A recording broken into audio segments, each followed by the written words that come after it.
At times, a difficult, grinding watch, but this is bold, uncompromising filmmaking. Go on, give me 3.5 minutes. I want to tell you about The Testament of Anne Lee. This is an interesting one. Films are better than people. In 1736, Anne Lee of Manchester experiences a spiritual awakening and draws followers with her to spread her new sect of Shakerism to the New World.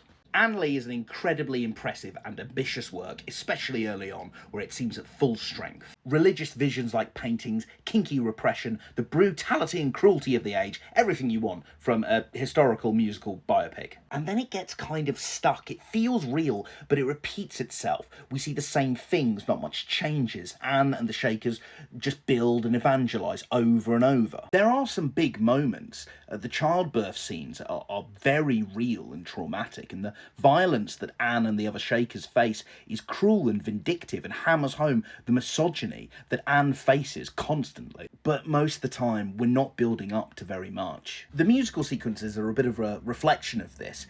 There's a choreography, but it's deliberately simple. There's singing, but it's not a musical. These are hymns. This is worship. It's beautiful, but repetitive. So when these sequences really work, they're like a physical and audible manifestation of Anne and the Shakers' devotion. A big part of their belief is celibacy, which is weird and really wrong in my opinion, but it means that these moments of dancing and singing are the only times where they can express something uninhibited, something almost carnal. But then sometimes they become flat and dull and they go on too long, and then you just wonder, why are we holding on this? And there's lots of parts of the film that feel like that. But I don't think Mona Fastvold, the director and writer, I don't think her goal is to show you a narrative that is about growth. I think she's trying to show you a time and a place, almost a vibe. The film's almost strongest as something for history buffs. It's lit with candlelight, shot with naturalism. The world feels very authentic. There's entire sequences where they just show you how they made and built things in the community. You really breathe in that period. You also get the sense of a